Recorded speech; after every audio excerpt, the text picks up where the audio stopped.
Hello friends, welcome to our channel. జిల్లా కోర్టులో stenographer పోస్టులకు సంబంధించి నోటిఫికేషన్ అయితే రిలీజ్ చేయడం జరిగింది ఫ్రెండ్స్. ఈ పోస్టులకి అప్లికేషన్ చేసుకోనికి ఫ్రెండ్స్ మనకి male and female candidates Telangana and Andhra Pradesh people ఎవరైనా ఈ పోస్టులకి అయితే అప్లికేషన్ అయితే చేసుకోవచ్చు.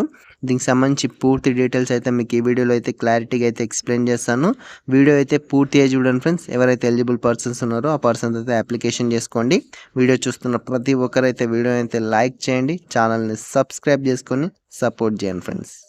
ఈ నోటిఫికేషన్లోకి వెళ్ళినట్టయితే ఫ్రెండ్స్ మనకి నోటిఫికేషన్ వచ్చేసి the court of principal district and session judge Sangareddy నుండి మనకి నోటిఫికేషన్ అయితే అఫీషియల్గా అయితే రిలీజ్ చేయడం జరిగింది ఫ్రెండ్స్.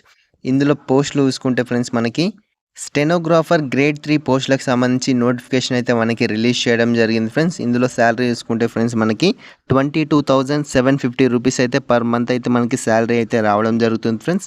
ఈ పోస్టులకి male and female candidates Telangana and Andhra Pradesh people ఎవరైనా ఈ పోస్టులకి అప్లికేషన్ చేసుకోనిక ఎలిజిబుల్ ఫ్రెండ్స్. ఈ పోస్టులకి అప్లికేషన్ చేసుకోనిక ఫ్రెండ్స్ మనకి ఏజ్ లిమిట్ చూసుకుంటే ఫ్రెండ్స్ మనకి మినిమం వచ్చేసి 18 ఇయర్స్ అయితే ఉండాల్సి ఉంటుంది. మ్యాక్సిమం వచ్చేసి 34 ఇయర్స్ లోపల ఉన్న మేల్ అండ్ ఫీమేల్ క్యాండిడేట్స్ ఈ పోస్టులకి అప్లికేషన్ చేసుకోవచ్చు friends. SC, ST, BC persons వచ్చేసి ఫ్రెండ్స్ మనకి 5 ఇయర్స్ అయితే ఏజ్ రిలాక్సేషన్ అయితే ఉండడం జరుగుతుంది. ఇందులో అయితే మనకి మెన్షన్ చేయలేదు. 39 ఇయర్స్ లోపల ఉన్న ఎస్సీ, ఎస్టీ, బీసీ క్యాండిడేట్స్ ఈ పోస్టులకి అప్లికేషన్ చేసుకోవచ్చు ఫ్రెండ్స్. అలాగే ఈ పోస్టులకి అప్లికేషన్ చేసుకోనికి ఎడ్యుకేషన్ క్వాలిఫికేషన్ చూసుకుంటే ఫ్రెండ్స్ మనకి డిగ్రీ గ్రాడ్యుయేట్ పాస్ అయిన పర్సన్స్ ఈ పోస్టులకి అప్లికేషన్ చేసుకోవచ్చు. దీంతో పాటు ఫ్రెండ్స్ మనకి type writing in English lower grade లేదా హయ్యర్ గ్రేడ్లో అయితే ఉండాల్సి ఉంటుంది. షార్ట్ అండ్ లోవర్ లేదా హయ్యర్లో ఉన్న పర్సన్స్ ఈ పోస్టులకి అప్లికేషన్ చేసుకోవచ్చు ఫ్రెండ్స్.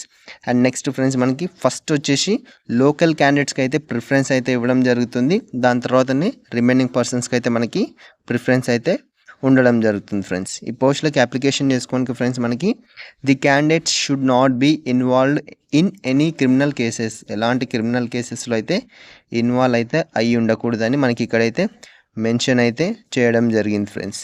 అండ్ నెక్స్ట్ దీనికి అప్లికేషన్ చేసుకోనికి ఫ్రెండ్స్ మనకి ఆఫ్లైన్ అప్లికేషన్ ఫామ్ అయితే ఇవ్వడం జరిగింది. మనకి ప్రొఫార్మా వచ్చేసి ఇలా అయితే ఇవ్వడం జరిగింది ఫ్రెండ్స్. ఇక్కడ వచ్చేసి మీరు పోస్ట్ నేమ్ అయితే రాయాల్సి ఉంటుంది. మీరు ఏ పోస్ట్కి అప్లికేషన్ చేసుకుంటుంటారో ఆ పోస్ట్ నేమ్ మనకి ఒక పోస్ట్ ఇవ్వడం జరిగింది కదా, స్టెనోగ్రాఫర్ గ్రేడ్ 3 పోస్ట్కి సంబంధించి ఆ పోస్ట్ నేమ్ అయితే అక్కడ మెన్షన్ చేయండి ఫ్రెండ్స్. మెన్షన్ చేసిన తర్వాత ఫ్రెండ్స్ మనకి ఇక్కడ affix recent passport size photo, మీరు recent latest passport size photo అయితే ఇక్కడైతే స్టిక్ చేయాల్సి ఉంటుంది ఫ్రెండ్స్. స్టిక్ చేసిన తర్వాత ఫ్రెండ్స్ మనకి ఫస్ట్ పాయింట్ వచ్చేసి నేమ్ ఆఫ్ ద అప్లికెంట్, మీ పేరు వచ్చేసి క్యాపిటల్ లెటర్స్లో అయితే రాయాల్సి ఉంటుంది friends. As per 10th class certificate, మీరు 10thలో ఎలా ఉందో అలా అయితే రాయాల్సి ఉంటుంది. అండ్ నెక్స్ట్ సెకండ్ వన్ చూసుకుంటే ఫ్రెండ్స్ మనకి full address of the applicant, full address అయితే రాయాల్సి ఉంటుంది ఫ్రెండ్స్ అప్లికెంట్ది.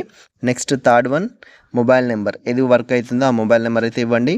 నెక్స్ట్ ఫోర్త్ వన్ ఫ్రెండ్స్ మనకి date of birth, me date of birth అయితే రాయండి. దాని తర్వాత age as on 1st August 2024 కల్లా మీ ఏజ్ ఎంత అనేది మెన్షన్ చేయండి friends.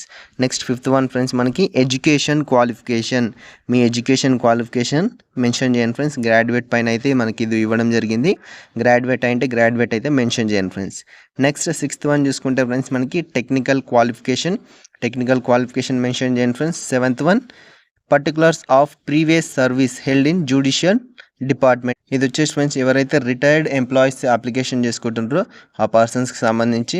Next eighth one date of retirement from service with copy of proceedings, ఇది కూడా వాళ్ళకి సంబంధించే ఫ్రెండ్స్. నెక్స్ట్ నైన్త్ వన్ చూసుకుంటే ఫ్రెండ్స్ మనకి details of punishments if any, ఇది వచ్చేసి నో పెట్టేసేయండి. ఇక్కడ వచ్చేసి ఫ్రెండ్స్ నో అన్న నాట్ అప్లికేబుల్ ఎనీ అని పెట్టేసేయండి ఫ్రెండ్స్. ఇక్కడ మీ ఫుల్ నేమ్ అయితే రాయండి ఫ్రెండ్స్. రాసిన తర్వాత ఇక్కడ మీరు సైన్ అయితే చేయండి, సైన్ విత్ డేట్, మీరు సైన్ చేసిన తర్వాత పక్కన డేట్ వేయండి లేదా కింద డేట్ అయితే వేయండి ఫ్రెండ్స్.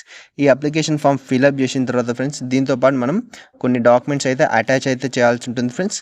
అటాచ్ చేయాల్సిన డాక్యుమెంట్ చూసుకుంటే ఫ్రెండ్స్ మనకి ఇందులో అయితే ఇవ్వడం జరిగింది ఫ్రెండ్స్. ఇక్కడ చూసుకుంటే ఫ్రెండ్స్ మనకి attested copies of the following should be enclosed on the application, ఈ డాక్యుమెంట్స్ అన్నీ అయితే అటాచ్ అయితే చేయాల్సి ఉంటుంది ఫ్రెండ్స్. ఫస్ట్ డాక్యుమెంట్ చూసుకుంటే ఫ్రెండ్స్ మనకి certificate of academic and technical qualification and other certificates to prove their professional skills if any. ఇది వచ్చేసి ఫ్రెండ్స్ మనకి అకాడమిక్ అండ్ టెక్నికల్ క్వాలిఫికేషన్ సంబంధించిన సర్టిఫికేట్స్ అన్ని మీరు డిగ్రీ బేస్ పైన అయితే ఇది ఇవ్వడం జరిగింది కదా, డిగ్రీకి సంబంధించిన సర్టిఫికేట్స్ అండి, టెక్నికల్ క్వాలిఫికేషన్ సంబంధించిన సర్టిఫికేట్స్ అన్ని అటాచ్ చేయాల్సి ఉంటుంది. దాంతోపాటు ఫ్రెండ్స్ మనకి సర్టిఫికేట్ ఎవిడెన్సింగ్ డేట్ ఆఫ్ బర్త్ ప్రూఫ్కి సంబంధించి 10th క్లాస్ సర్టిఫికేట్ లేదా బర్త్ సర్టిఫికేట్ లేదా ఈ రెండిట్లో ఏదైనా ఒకటి మీరైతే పెట్టవచ్చు ఫ్రెండ్స్. అండ్ నెక్స్ట్ చూసుకుంటే ఫ్రెండ్స్ మనకి ఎస్సీ ఎస్టీ బీసీ క్యాండిడేట్స్ వచ్చేసి క్యాస్ట్ సర్టిఫికేట్ అయితే అటాచ్ అయితే చేయాల్సి ఉంటుంది. నెక్స్ట్ 4th వన్ చూసుకుంటే ఫ్రెండ్స్ మనకి physical fitness certificate issued by the competent authority, physical fitness certificate అయితే అటాచ్ అయితే చేయాల్సి ఉంటుంది ఫ్రెండ్స్. నెక్స్ట్ 5th వన్ చూసుకుంటే ఫ్రెండ్స్ మనకి ఎనీ అదర్ రిలవెంట్ సర్టిఫికేట్స్, ఇంకా ఏమైనా సర్టిఫికేట్స్ ఎక్స్పీరియన్స్ సర్టిఫికేట్స్ ఏమైనా రిలవెంట్ సర్టిఫికేట్స్ ఏమైనా ఉంటే దాంట్లో కూడా అటాచ్ చేయమని చెప్తుండ్రు. అండ్ నెక్స్ట్ 6th వన్ చూసుకుంటే ఫ్రెండ్స్ మనకి 1 recent passport size photograph of the applicant duly attested by the gazetted officer to be affixed at the top of application in the place specified. మనకి application form ఇవ్వడం జరిగింది కదా friends, application form పైన photo stick చేయడం జరిగిందిగా, stick చేసిన photo పైన gazetted officer తోటి అయితే సైన్ అయితే చేయించాల్సి ఉంటుంది ఫ్రెండ్స్.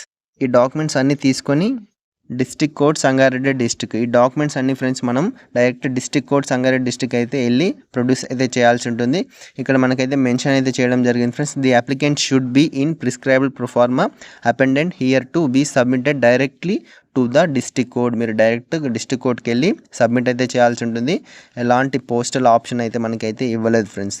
లాస్ట్ డేట్ చూసుకుంటే ఫ్రెండ్స్ మనకి 23rd ఆగస్ట్ 2024 అయితే మనకి లాస్ట్ డేట్ అయితే ఇవ్వడం జరిగింది ఈవినింగ్ 5 PM లోపల. ఎవరైతే eligible candidates male and female candidates Telangana and Andhra Pradesh people ఎవరైనా పోస్టులకు అయితే అప్లికేషన్ చేసుకోవచ్చు. 23rd ఆగస్ట్ 2024 లోపల ఈవినింగ్ 5 PM లోపల ఎలిజిబుల్ క్యాండిడేట్స్ అయితే అప్లికేషన్ అయితే డైరెక్ట్ కోర్ట్ దగ్గరికి వెళ్ళి అయితే మీరైతే ఇవ్వచ్చు ఫ్రెండ్స్. ఈ ఇన్ఫర్మేషన్ మీకు నచ్చినట్లయితే లైక్ చేయండి, షేర్ చేయండి, ఛానల్ని సబ్స్క్రైబ్ చేసుకొని సపోర్ట్ చేయండి ఫ్రెండ్స్.